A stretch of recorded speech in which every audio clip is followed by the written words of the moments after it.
President Obama handles hot topics. He meets with America's Persian Gulf allies discussing Iran and ISIS. More controversy in the presidential race, what Donald Trump is saying about so-called bathroom bills. Double standard. Pro-life advocates question why fetal tissue is handled differently than organ donation. And the life of a saint. An inside look at Mother Teresa's legacy with someone who knew her well. Those stories and more on EWTN News Nightly for Thursday, April 21st, 2016.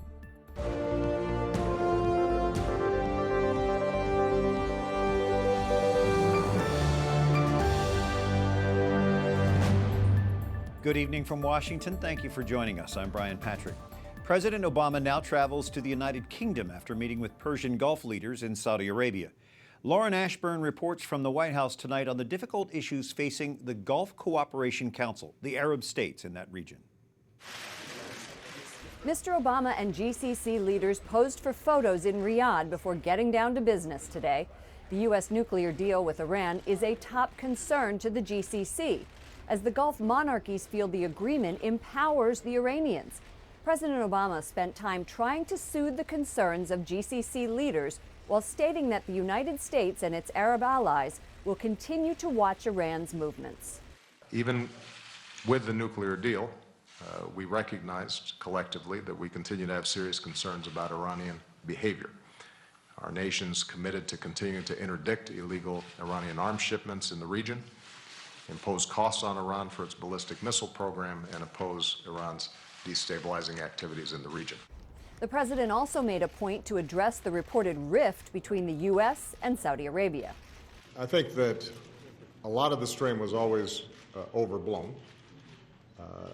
The fact of the matter is that the friendship and cooperation that exists between the United States and the Gulf countries has been consistent for decades. During the course of our administration, the GCC countries have extensively cooperated with us on counterterrorism, on curbing the financing of terrorist activities. They are part of the counter-ISIL coalition that has made progress both in Syria and in Iraq. Mr. Obama said GCC members have agreed on joint cooperation on ways to improve Gulf missile defenses, maritime security, and special forces. Cooperation, yes, but no deals were cemented. President Obama has stops in the United Kingdom and Germany before returning to Washington. The First Lady and the President will meet with the Queen of England. Brian. Lauren Ashburn at the White House. Thank you, Lauren. Other stories our EWTN News Nightly team is covering in today's world. A congressional panel questions the research scientists conduct using organs from aborted babies. Catherine Szeltner is here now with more. Brian, right before a woman gets an abortion, she may be given a consent form asking for parts of her aborted baby.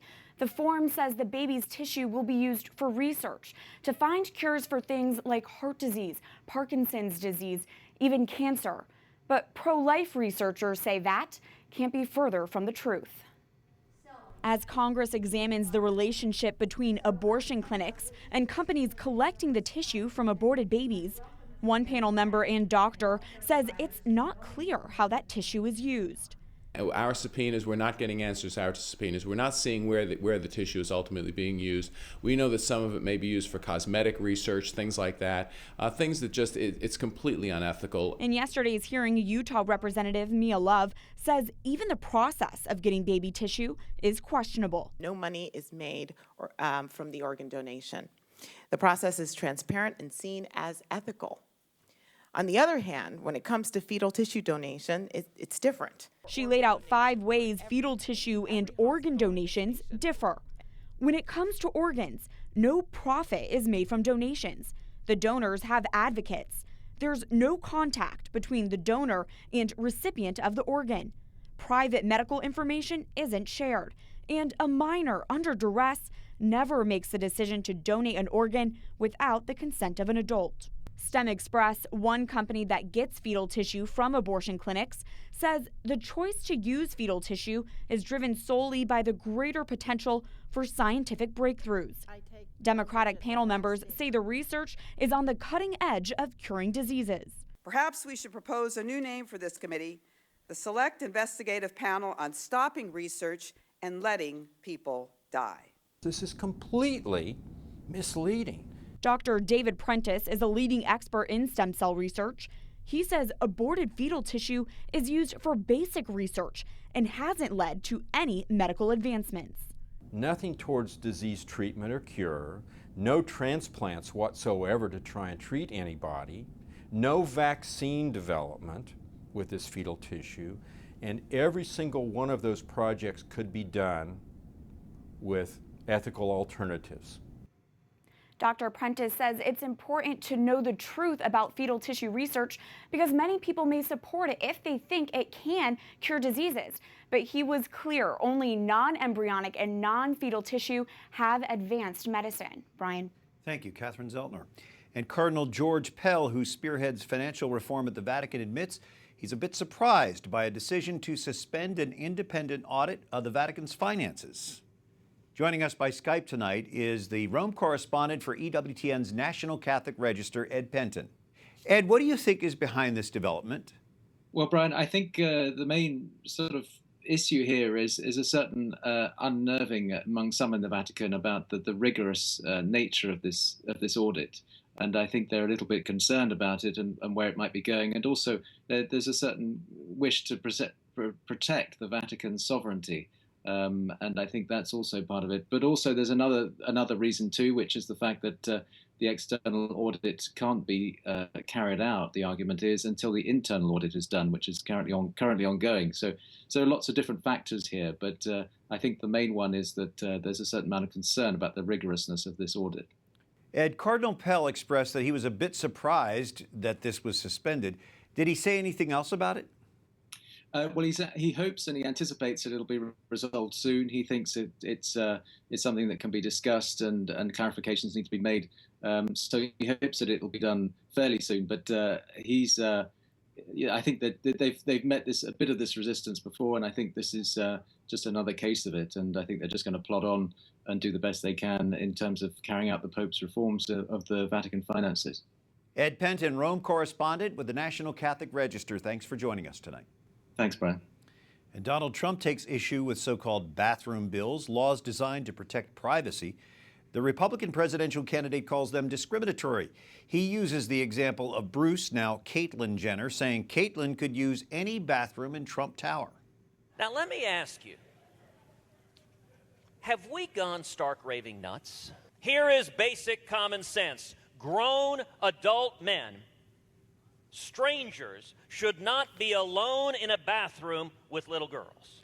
Senator Ted Cruz accusing his Republican rival of political correctness instead of standing up for personal privacy.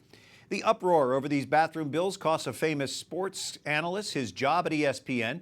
Former Red Sox pitcher Curt Schilling criticized the backlash. He said, "A man is a man no matter what they call themselves."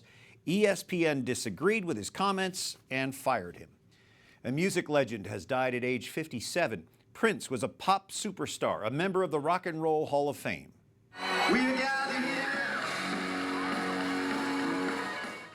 He was found dead at his Minnesota home today, hospitalized just last week after being so sick his plane had to make an unscheduled landing in Illinois. We're told then that he had the flu, but the cause of his death is still not clear today. His fans are shocked. I am so saddened by his death. Prince was a legend and still is in our hearts today. Very devastating to the world of music and to everybody who cared about Prince and his family. My heart goes out to them. Prince won multiple Grammy Awards for songs like Purple Rain, which has also earned him an Academy Award for Best Original Song Score. The U.S. Senate honors the spiritual leader of tens of thousands of South Dakota Catholics. Sioux Falls Bishop Paul Swain, serving as chaplain for a day, opened today's session with prayer. Wyatt Goolsby reports. May you continue to bless this land of the free and home of the brave, which, thanks to those who have gone before, is also a magnificent beacon of hope. Amen. The chaplain's prayer is one of the Senate's oldest traditions. He's a real pillar in the community and a real spiritual leader for the people in our state. Senator John Thune of South Dakota nominated Bishop Swain. I love the way that he goes about his job. I love the way that he takes stands that are principled on the important moral issues of our day. And so it's encouraging for me to have him here and to be able to have my colleagues get a chance to see him and interact with him as well.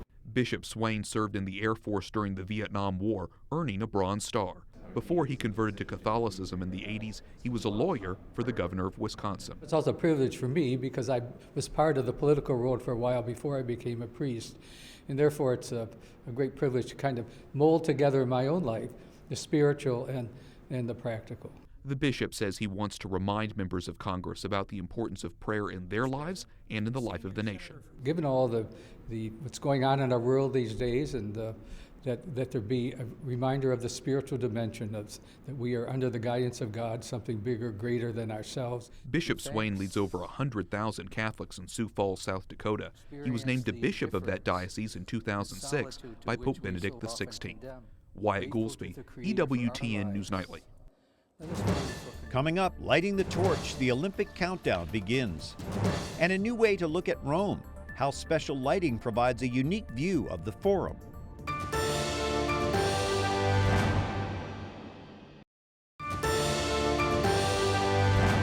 Thanks for joining us this Thursday evening. I'm Brian Patrick. A man police describe as a career criminal is now charged with murdering a Franciscan priest. Police in Georgia say 28-year-old Steve Murray led them to the body believed to be that of Father Rene Robert from St. Augustine, Florida. An autopsy finds the victim was shot repeatedly. Father Robert had dedicated his life to working with prisoners and society's downtrodden. Police say this calling likely put him in contact with his killer. Police believe Father Robert may have been trying to help Murray, who was recently released from jail. Well, Pope Francis kisses the hands of an Albanian priest who was imprisoned unjustly for 28 years. Father Ernesto Simoni gave Francis a copy of a book containing his life story at this week's general audience. Francis met Father Simoni nearly 2 years ago in Tirana, where he embraced the priest at that time. Journalist Mimo Mulo authored a book on Simoni from his persecution to that meeting with the Pope. Well, we're in the middle of the Year of Mercy, and Rome is abuzz with Jubilee activity. Father Geno Sylva with the Pontifical Council for the Promotion of the New Evangelization joining us from Rome. Father, the Holy Father is going to preach some retreats for priests there in Rome. Isn't that a bit unusual? Well, I don't know if it's unusual, but it is very exciting. We have a Jubilee for priests that the Holy Father is hosting here in Rome for priests from all over the world, not only to come to Rome, but also it will be transmitted live throughout the world. So every priest in all parts of the world can hear the 3 spiritual meditations that the Holy Father will give to priests and to seminarians. And what's really exciting is that the Holy Father will be going to 3 of the different major papal basilicas here in Rome, and will be preaching a different spiritual reflection at each of the 3 major basilicas. So it's going to be very exciting. That, of course, is coming up in June, but we're now 4 months into this Jubilee Year of Mercy. What events are coming up before then? Well, this weekend we have a Jubilee for young boys and girls between the ages of 13 and 16, and we have young people coming from all over the world, and we're about 40 to 50,000 people registered, and so that's this weekend. But then really, right after this weekend, almost every other week, there's a major event here for the Holy Father. On May 5th, on Ascension Thursday, there's going to be a Jubilee a day for those who suffer. And how is it that God's mercy and consolation can help dry their tears and bring them peace? Then in May 27th to the 29th, there's a Jubilee for deacons. And we have thousands coming from all over the world and their wives and their families to celebrate the diaconate and really the deacon as that instrument of charity in the church. And then just days later, the Jubilee for priests and the spiritual meditation and retreat day given by the Holy Father. And then the week after that, a Jubilee for those who are ill and disabled. So between now and the middle of June, there's a lot of excitement happening here in Rome and really throughout the world for the Jubilee of Mercy, as the Holy Father's message of the tenderness of God is really just being received and expressed and shared all over the globe. We understand about 5 million pilgrims have come to Rome in these first 4 months of this Jubilee year as it continues through the feast of Christ the King. Father Geno Sylva, thanks for joining us from Rome tonight. Well, thank you so much for having me. 2,769 years ago, Rome was founded. Celebrations this weekend will mark the Italian capital's birthday. Tonight we visit ancient Rome, Caput Mundi, as it was known, capital of the world. With the flick of a switch, the Roman Forum is transformed. This week, the Italian government unveiled a new lighting system in the ancient site. Allora, sono in tutto 450 punti luce circa. The architect in charge of the archaeological area says 450 lights now illuminate the monuments. A spectacular sight for visitors on a Roman holiday, taking a walk back into ancient history. The new lights run the length of the Via Sacra, the main street of ancient Rome. They begin at the Arch of Titus, which dates back to the 1st century, and extend all the way down to the Arch of Septimus Severus. The Roman Forum was the center of politics and social life in ancient Rome. It was the home to the Roman Senate and the temple of the Vestal Virgins. Now they emerge from the shadows. Credo che la luce riesce a dare ha un dono. The lights enhance the beauty of the Forum, according to this official who oversees Rome's archaeological sites.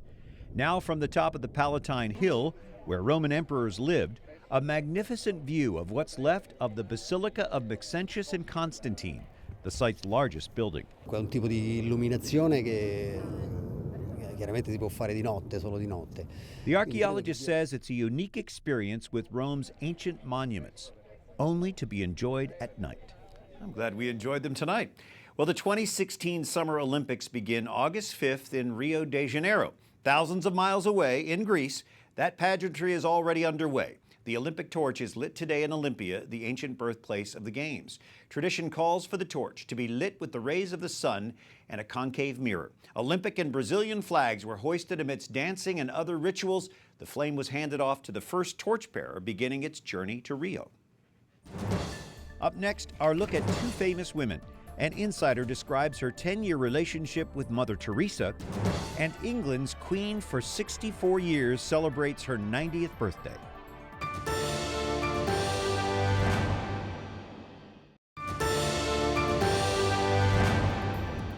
Little things are little indeed, but to be faithful in little things is a great thing. Beautiful words of wisdom from the soon-to-be canonized Blessed Mother Teresa. We'll talk more about her in just a little bit. Thanks for joining us on this Thursday evening. I'm Brian Patrick. The White House teams up with local activists for a Michigan summit on lesbian, gay, bisexual, and transgender issues in public schools. Peter Hassan with the Daily Caller, Skyping with us from Dallas. Peter, fill us in on this group of activists teaming up with the White House for an unusual summit in Michigan today. Yeah, so Equality Michigan has been a staunch advocate and really a driving force behind allowing school children to choose whatever gender pronouns or even bathroom that they would like to use at school without parental consent or doctoral input. And so they are hosting a summit with the White House where the keynote address will be delivered by Catherine Lehman, who is the Assistant Secretary in the Office of Civil Rights in the Department of Education. And she has been one of the most vocal advocates of allowing boys who think they're girls or girls who think they're boys to use whichever bathroom they want in schools. Why do you think the White House is so relentlessly advocating for this minority? Honestly, because I think it fits what their agenda is. And I think ultimately it goes against the notion that there are objective truths in the world. And the majority of Americans are affected by this, right? Yeah. Oh, every single person will be affected by this. In fact, in the State Board of Education in Michigan is currently weighing a proposed guidance that would essentially do just that, and it would allow school children in Michigan to choose their name, gender, and bathroom without their parents knowing. So everybody will ultimately be affected by it. It is alarming. From the Daily Caller, Skyping with us from Dallas, Peter Hassan. Thank you, Peter. Thank you for having me. Anticipating the September canonization of Mother Teresa, tonight we share a unique perspective of this saintly servant. Donna-Marie Cooper O'Boyle hosts EWTN's Everyday Blessings for Catholic Moms. Her latest book, The Kiss of Jesus, from Ignatius Press, is available through EWTN's religious catalog. So in your book, you detail this 10-year beautiful relationship with this saint. How did it begin? Well, actually, it began in Washington, D.C., almost 30 years ago, right here, yes. It began when Mother Teresa stooped down to give my daughter Sheldea a big hug when she was genuflecting in front of the Blessed Sacrament. This was after a private mass at the Missionaries of Charity convent. I didn't even know Mother Teresa was in the country at the time, but we were invited to come back to the mass, and there she was. So she approached my children, and then later my daughter Jessica. She said, "Is this the baby who was singing at mass?" Well, Mother Teresa brushed with a lot of people in life. Yeah. How did you have a continuing friendship with her? Well, all by the grace of God, because I never even expected to ever meet her, let alone be able to stay in touch with her for almost, 10 years. Just by the grace of God and His providence, He wanted me to have this wisdom to learn from her and to learn from Father Hardin, who actually was responsible for me meeting her in a roundabout way. And so I took those blessings to heart. I kept it quiet. I didn't want to go around saying, I know Mother Teresa. And she wrote to me 22 letters and met with me 12 more times, and it was just amazing. And now I share it with the world in my writings and my talks. There's so much we could learn from that teeny little woman, who, Saintly woman. Yeah. Tell us one thing about her that we might not think about. Oh, gosh, that's a hard question. Well, I think maybe her size. We know she's small, but she was smaller than you would imagine, like only a little taller than my 6-year-old daughter at the time. But she was really a powerhouse of faith, hope, and love, and so feisty. And she was determined to love Jesus as He was never loved before, to satiate His thirst for souls. So in that deep love she had for Him, she went and just approached people one-on-one, the poorest of the poor, the ones she picked up out of the gutters and pulled maggots out of, Princess Diana, Holy Father, Pope John Paul II. Everyone she met was Jesus, because she served Jesus in that person, and she followed that Gospel of Matthew, whatever you do for the least of my brothers, you do to me. In retrospect, just tell us how you feel now knowing that the saint will be recognized by the church, that she was your friend. She is your friend. I feel the same way that I felt before. I always knew she was a living saint. I just loved her so much, but she became my spiritual mother. So we were very close in that way. So I just knew it would be a matter of time. And it hasn't really sunk in yet that she's actually, Well, it will. I am a great admirer of yours. The Kiss of Jesus, available at the EWTN Religious Catalog. Donna-Marie Cooper O'Boyle, great to see you. Thank you. Great to see you, Brian. Thank you. Queen Elizabeth II, Britain's longest-serving monarch, celebrates her 90th birthday today. The nation and the world pay tribute to her service and her stamina. The bells of Westminster Abbey ring out in celebration. Crowds line the streets outside Windsor Castle. Her subjects bring flowers, cards, and good wishes. The simple reason I'm here is to celebrate her 90th, and I hope to be here for 100th. Queen Elizabeth greeted her well-wishers. She's marking the milestone at home with her beloved dogs and a family party. In London's Hyde Park, a 41-gun salute. We now come to the motion for an address to Her Majesty. And in Parliament, tributes for a queen hailed for her unshakable sense of duty. Her Majesty has been steadfast, a rock of strength for our nation, for our Commonwealth, and on many occasions, for the whole world. Prince Charles recited a passage from Shakespeare's Henry VIII in his mother's honor. She shall be, to the happiness of England, an aged princess. Many days shall see her, and yet no day without a deed to crown it. Born Princess Elizabeth on April 21st, 1926, she became queen at age 25 after her father, King George VI, died in 1952. She has reigned for 64 years. Most Britons have lived under no other monarch. And the Queen receives presidential birthday greetings tomorrow. She hosts President and Mrs. Obama for lunch at Windsor Castle. Until tomorrow, for the EWTN News Nightly team, I'm Brian Patrick. We'll leave you tonight with more images of the Queen Mother over the years. Good night. God bless.